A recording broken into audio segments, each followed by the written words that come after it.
Buenas tardes. Good evening. This is truly a special night. On behalf of Bridget Gorman and Mike Reed of Will Rice College, and Krista Comer and myself of Brown College, greetings to our faculty, staff, administrators, President Lebron, and members of the Board of Trustees. And a very special welcome to the distinguished guests, families, and friends who have gathered tonight to celebrate the wonderful achievements of the class of 2018. We on this stage are honored to have you here. Tonight's convocation and tomorrow's commencement represent the last official events that Bridget, Mike, Krista, and myself preside as magisters of our respective colleges. The end of our terms has been a topic of light conversation. We've all been asked over the last few weeks of a very similar question. How does it feel as you're about to step down as magister? Are you looking forward to living off campus in your own house? You won't miss being woken up at night because of a fire alarm, right?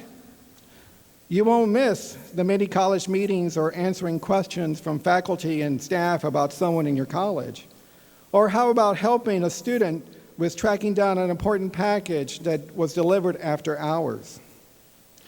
We've all responded with some version of, oh, it's a bittersweet time, so much has happened, so much to be grateful for. And it's true, so much has happened, and there is so much to be grateful for.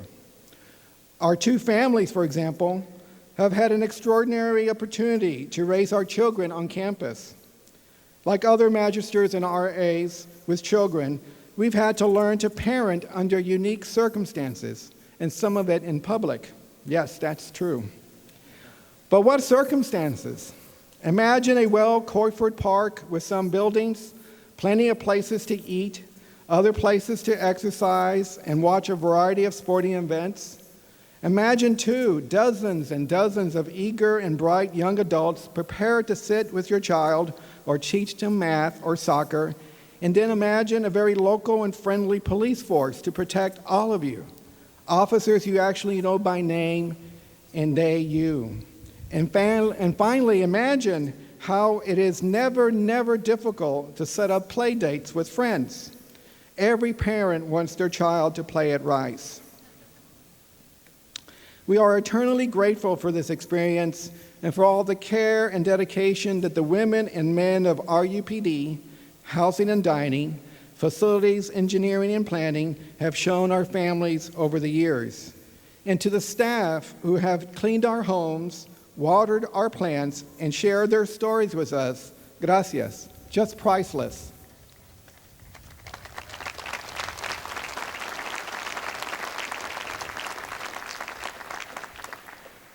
There is also a lot that will be missed. Of course, we will miss our colleges and students. There is no doubt about that. And we will miss working with other college magisters. They are our neighbors and friends. But it doesn't end there.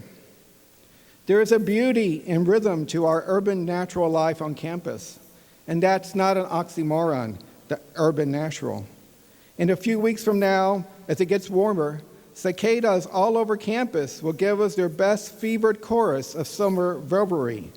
With over 4,000 trees to perch on, the cicadas share this space with a variety of wildlife, from red-tailed hawk to the eastern screech owl to the great blue heron.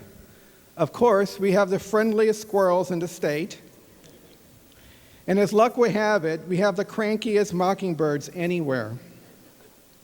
Among these feathered creatures, including the Mexican free-tailed bats, we have our share of possum and raccoons. Some of us magisters have had to deal with beehives in our homes, one with baby possums in the attic. Otherwise, no alligators have been sighted on campus that I know of. No coyotes. For giraffes, we only have to cross the street to see them at Herman Park Zoo.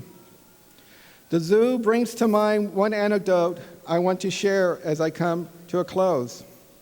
Because of the wonderful work of Greg Marshall, Krista and I had the privilege to meet in 2007 the first master of Baker College, Carl Wischmeyer, professor of electrical engineering.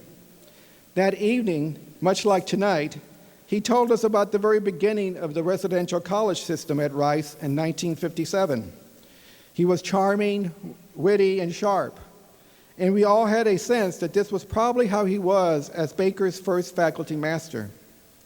Krista and I particularly enjoyed learning how he and his wife raised their children at Baker House, of their long-standing friendships that grew from being masters, and a love for the house from which on a quiet evening one could hear the lions roar from the den in the Herman Park Zoo. I love this memory of Dr. Wishmeyer's, of listening to the lions roar as he settled down for an evening on campus.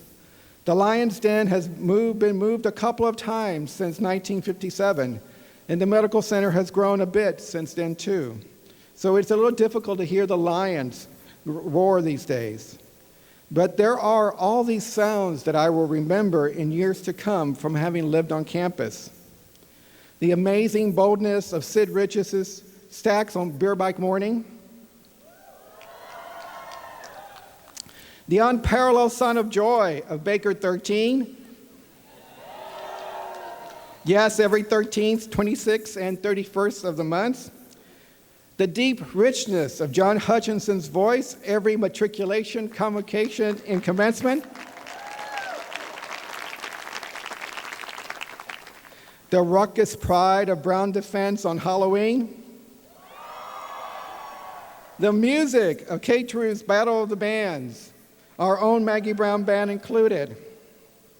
Listening to Officer Papa Roach explain why he loves to serve and protect Rice students.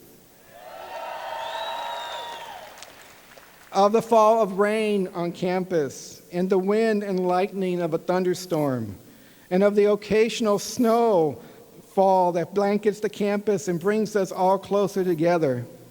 The sound of our children breathing as they slept while their mom and dad got ready for O Week Sunday. Will we miss being magisters, being your magisters? Yes, we will. So tonight, we bid you all not goodbye, not so long, but hasta pronto.